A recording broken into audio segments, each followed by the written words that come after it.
Hey everybody, Varun here from Language Academy. Guys, welcome back to another video. In this video, we are going to look at the listening module. One of the most important modules, I'll say, and this module is going to help you boost your writing scores as well. This video is going to be in Hindi. If you don't speak or understand Hindi, an English version of this video will be out soon. You can watch that. भाई ये video होगा हिंदी में, होगा listening के बारे में. Last week मैंने एक वीडियो डाला था how to get 19 speaking Hindi में. आप लोगों ने कहा कि दूसरे मॉड्यूल्स भी लेके आओ. इस वीडियो में करेंगे डिस्कस लिसनिंग. शॉर्ट वीडियो रखूंगा, जल्दी बताऊंगा, आप थोड़ा स्लो करके देख लेना या नोट्स बना लेना, ठीक है. सबसे पहले लिसनिंग इंपॉर्टेंट क्यों है? लिसनिंग इसलिए इंपॉर्टेंट है क्योंकि अराउंड 45 to 50 पॉइंट्स राइटिंग के लिसनिंग में से जाते हैं. उसके बाद अराउंड 10 से 12 नंबर रीडिंग में भी जाते हैं. तीसरी बात, लिसनिंग एक ईजी मॉड्यूल है कंपेयर टू रीडिंग. लिसनिंग आपका ओवरऑल स्कोर, लिसनिंग स्कोर और राइटिंग स्कोर बहुत ज़्यादा बूस्ट कर सकता है. अब समझो लिसनिंग की मार्क्स डिस्ट्रीब्यूशन क्या है. लिसनिंग के खुद के 8 टास्क हैं और 3 टास्क स्पीकिंग के हैं जो लिसनिंग में नंबर देते हैं. कौन कौन से? Repeat sentence, read a lecture, answer short question speaking में से लिसनिंग में नंबर देते हैं. और लिसनिंग के खुद के 8 टास्क हैं जो लिसनिंग में नंबर देते हैं. और लिसनिंग के 8 टास्क में से 3 टास्क ऐसे हैं जो राइटिंग में नंबर देते हैं.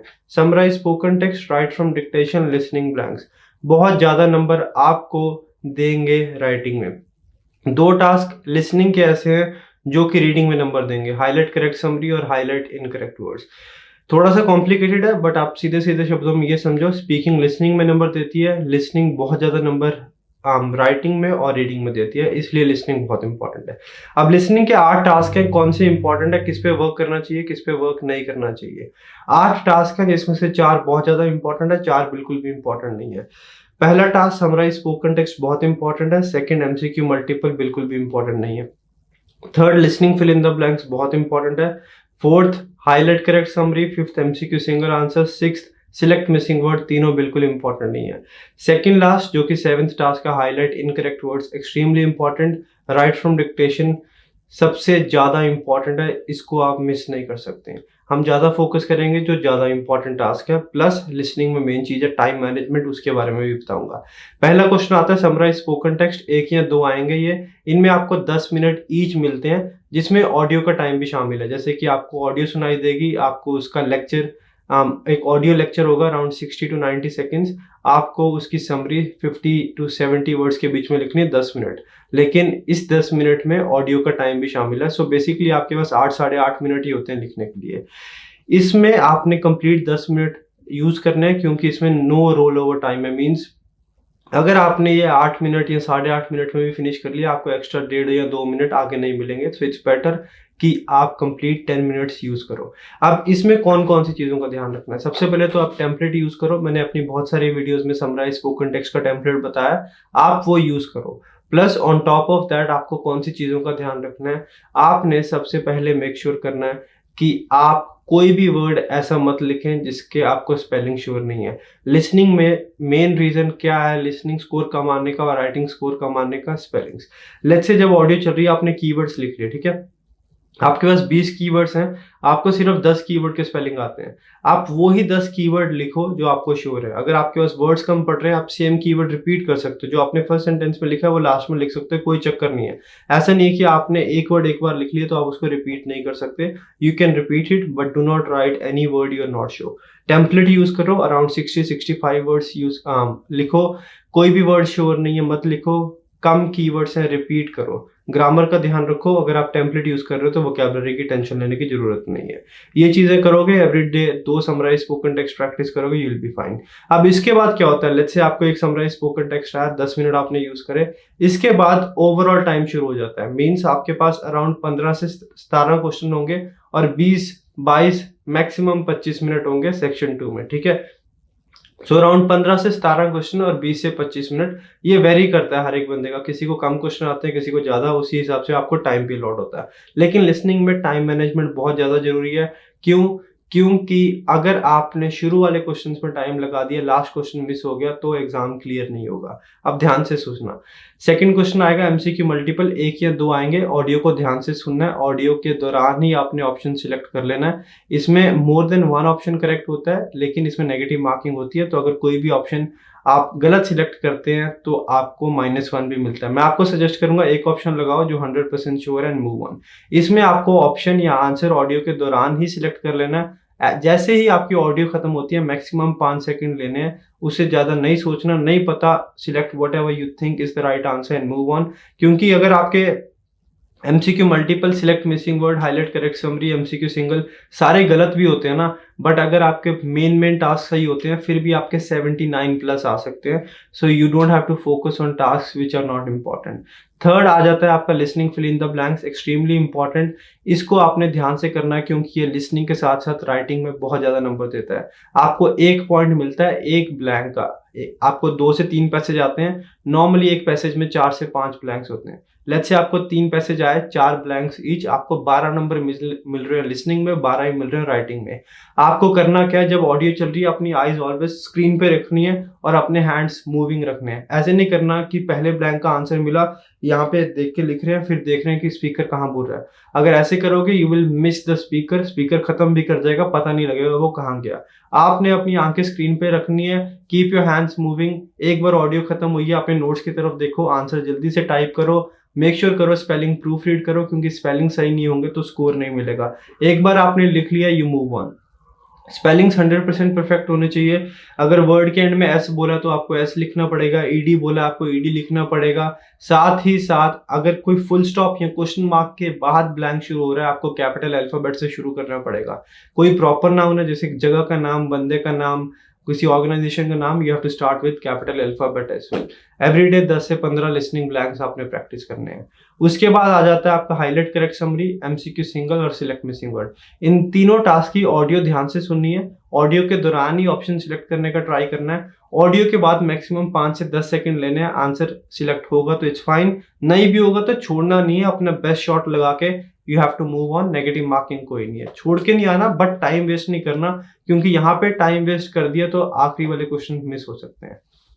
सेकंड लास्ट क्वेश्चन पे आते हैं। मैं ज्यादा MCQ सिंगल वगैरह आपको समझाऊंगा नहीं, you don't really need to worry about it.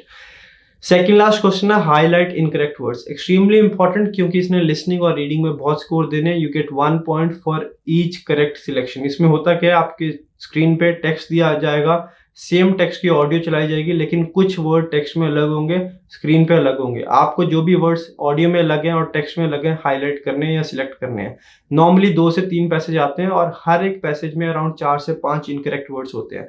अब जरूरी नहीं कि 4 हो, 3 भी हो सकते हैं, 7 भी हो सकते हैं। सो ऐसे नहीं करना कि अगर आपको 3 मिले तो आपको लग रहा है 2 मिस हो गए, यार 2 कोई भी सिलेक्ट कर दो। नहीं, जो मिले उनको सिलेक्ट करना है। You get 1 point for each correct selection and -1 for each incorrect selection. ठीक है, तो ध्यान से करना, जो भी श्योर नहीं होगा नहीं सिलेक्ट करना। करना कैसे है, जैसे स्पीकर स्टार्ट करेगा उसके साथ साथ आपने अपना कर्सर लेके जाना है, जहां पे उसने अलग वर्ड शुरू करा उसको हाईलाइट कर देना। बट आपने इसमें बहुत अलर्ट रहना है क्योंकि स्पीकर नॉर्मली बहुत धीरे स्टार्ट होता है और वो एकदम से स्पीड पकड़ लेता है। So you have to be prepared for the worst case scenario. Sure नहीं है सिलेक्ट मत करो, बट ये एक्सट्रीमली इंपॉर्टेंट है क्योंकि अराउंड 10 से 12 नंबर लिसनिंग में देगा, 10 से 12 नंबर रीडिंग में देगा। तो इसकी प्रैक्टिस एवरीडे करनी है। 5 to 10 highlight incorrect words everyday करो। स्टूडेंट सोचते हैं कि भाई ये इजी टास्क है, प्रैक्टिस नहीं करते हैं, but you have to practice. इसको इजी मत लेना, ये इजी टास्क है बट इसमें गलतियां भी बहुत होती हैं, so make sure you practice. Last question आ जाता है right from dictation, the king, सबसे इंपॉर्टेंट है। इसकी जितनी प्रैक्टिस करो उतनी कम है। सुनने में इजी है लेकिन गलतियां होती हैं। 3 से 4 डिक्टेशन आती हैं। डिक्टेशन का क्या मतलब है, एक ऑडियो आएगा जिसमें सेंटेंस होगा, sentence can be anywhere between 8 to 16 words long. और इसमें स्कोरिंग कैसे, you get 1 point for each correct word, 0 for incorrect word, there is no negative marking here, ध्यान रखना। ठीक है, अगर आपको 4 डिक्टेशन आती हैं 10 वर्ड ईच की, तो आपको 40 नंबर लिसनिंग में मिल रहे हैं, अराउंड 40 नंबर राइटिंग में मिल रहे हैं। So this is going to be a game changer. अगर डिक्टेशन सही हुई स्कोर पक्का है, नहीं सही हुई कहीं ना कहीं लिसनिंग और राइटिंग डाउन हो जाएगी। करना कैसे है, जैसी ऑडियो चल रही है अपनी नोटबुक में इनिशियल्स लिख लेने हैं। इनिशियल्स लिखने शुरू में मुश्किल लगते हैं लेकिन 3-4 दिन प्रैक्टिस करोगे यू विल बी फाइन। जैसे उसने बोला I am going to London, आप लिख लो IAGTL। जैसे ही ऑडियो फिनिश हुई या स्टॉप हुई, अपने दिमाग में बार बार सेंटेंस रिपीट करते रहो, आराम से रिलैक्स मत करने लग जाना कि भाई ऑडियो तो मिल गई है कोई चक्कर नहीं। नहीं, आपको बार बार सेंटेंस रिपीट करते रहना है, मेन मेन वर्ड्स अपने नोट्स में लिख लेने हैं, टाइप करना है, प्रूफ रीड करना है, फर्स्ट अल्फाबेट कैपिटलाइज करना है, एंड में फुल स्टॉप डालना है। कोई प्रॉपर नाउन आएगा, जैसे लंदन आया एल कैपिटल होगा। प्रॉपर नाउन क्या, name of a person, place, organisation, कोई वीकडे, संडे, मंडे, कोई मंथ, कोई रिलीजन, कोई नेशनैलिटी, कोई भी पर्टिकुलर इवेंट जैसे world war two, industrial revolution, French revolution. So ये सारे हमेशा कैपिटल अल्फाबेट से शुरू होंगे। प्लस जहाँ पे स्पेलिंग का डाउट है, जहाँ पे आर्टिकल का डाउट है, आप एक्स्ट्रा वर्ड डाल सकते हो। मैंने अपने रिसेंट एग्जाम में हर एक वर्ड का एक एक्स्ट्रा वर्ड डाला था और मेरे सब में 90 आए। मीन्स कि अगर मेरे को 10 वर्ड की डिक्टेशन आई थी, मैं 20 वर्ड लिख के आया था। क्यों? क्योंकि मैं एक्सपेरिमेंट कर रहा था कि एक्स्ट्रा वर्ड डाल के नंबर आते हैं नहीं या नहीं, और आगे आप भी एक्स्ट्रा वर्ड डाल सकते हो जहां पे आपको स्पेलिंग का डाउट है। लेट्स से आपको लंदन के स्पेलिंग नहीं पता, आपको लग रहा है LONDON है या LONDUN है, नहीं पता, दोनों लिख दो, जो भी सही होगा कंप्यूटर पिक कर लेगा। बट मैं हमेशा अपने स्टूडेंट्स को एडवाइस करता हूँ कि भाई ऐसे मत करा करो कि आप फ्री माइंड हो जाओ कि कोई नहीं, जहां डाउट हो गया एक्स्ट्रा वर्ड डाल देंगे। नहीं, उसके चक्कर में क्या होता है, आप एक्स्ट्रा वर्ड डालने के चक्कर में आप रिलैक्स होके जो इजी और सही वर्ड होते हैं वो भी गलत कर लेते हो। आपको करना क्या है, आपको पहले फोकस करना है कि आप सब कुछ सही लिखे, एंड में जहां डाउट है कि कोई वर्ड मिस ना हो जाए या कोई स्पेलिंग गलत ना हो या सिंगुलर प्लूरल का डाउट है, जैसे बॉय और बॉयज में डाउट है, दोनों वर्ड लिख दो। बट ये एंड में करो, पहले सारा कुछ जो याद है और सही है वो लिखो, and you will be 100% fine. Every day 25 to 30 right from dictation practice करो, स्पेशली जो प्रिडिक्शंस होती है वो प्रैक्टिस करो, और स्पेलिंग्स का ध्यान रखो, and you will be 100% fine. Focus किस पे करना है, एक समरी दे देता हूँ। लिसनिंग मॉड्यूल में summarise spoken text, listening blanks, highlight incorrect words और राइट फ्रॉम डिक्टेशन पे फोकस करना है। प्लस रिपीट सेंटेंस और रीड लेक्चर पे फोकस करना है। आंसर शॉर्ट क्वेश्चन जो स्पीकिंग का है, MCQ single answer, MCQ multiple answer, highlight correct summary और सिलेक्ट मिसिंग वर्ड, इन पे ज्यादा फोकस नहीं करना, you will be fine. Everyday का प्रैक्टिस प्लान क्या है, 30 repeat sentence, 3 to 5 read lecture, 2 summarize spoken text, 10 listening fill in the blanks, 5 highlight incorrect words and 30 write from dictation। Spelling का ध्यान रखना, स्पेलिंग गलत नहीं होनी चाहिए। स्पेलिंग मेन रीजन है स्टूडेंट्स का स्कोर क्यों नहीं आता। बार बार प्रूफ रीड करो, जो भी स्पेलिंग का डाउट है राइट फ्रॉम डिक्टेशन में एक्स्ट्रा वर्ड डालो, समराइज स्पोकन टेक्स्ट में डाउट है वर्ड लिखो ही मत, कम वर्ड्स है रिपीट कर दो, and you will be 100% fine. इस तरीके से आप भी 90 लिसनिंग में ले सकते हो, जैसे मैंने हर बार लिया है। मुश्किल नहीं है, मैं कर सकता हूँ भाई, कोई भी कर सकता है। पीटी के टेस्ट को समझो, keep it very easy and basic, don't complicate it, and you'll be 100% fine। That's it from this video। I hope the video was helpful। अगर भाई हेल्पफुल लगती है तो मुझे कमेंट करके बता दिया करो, लाइक कर दिया करो, शेयर कर दिया करो, और कोई भी टॉपिक पे चाहते हो मैं वीडियो बनाऊं, do let me know. I will be more than happy to help you guys, and I will be more than happy to do whatever it takes to help you get your desired scores. अगर आपने practice करनी है, आप LAPT exam practice app जो iOS और Google Android पे free में available है, डाउनलोड करो, जितनी मर्जी प्रैक्टिस करो। languageacademy.com.au पे अकाउंट बनाओ, जितनी मर्जी प्रैक्टिस करो, फ्री है प्रैक्टिस। प्लस एक फुल स्कोर मॉक टेस्ट है, वो भी जरूर करके जाना, आपको क्लियर आइडिया लग जाएगा कि आप सही क्या कर रहे हो और गलत क्या कर रहे हो। That's it from this video. If the video was helpful, do like, share and subscribe. India में हमारे यहाँ ब्रांचेस है, ऑस्ट्रेलिया में भी ब्रांच है। We do provide online classes. कोई भी हेल्प चाहिए आप हमें इन नंबर्स पे कांटेक्ट कर सकते हो, and will be more than happy to help you. Varun from language academy, I will see you very soon. Till then take care and stay safe. और याद रखना, हजारों बच्चों का स्कोर आ रहा है, आपका भी आ सकता है। कभी भी उम्मीद मत छोड़ना भाई। मैं छोड़ जाता तो मेरे भी ना आते, मैं करता रहा। I have got it. I have helped thousands of students to get their desired scores, and I'm always there to help you as well.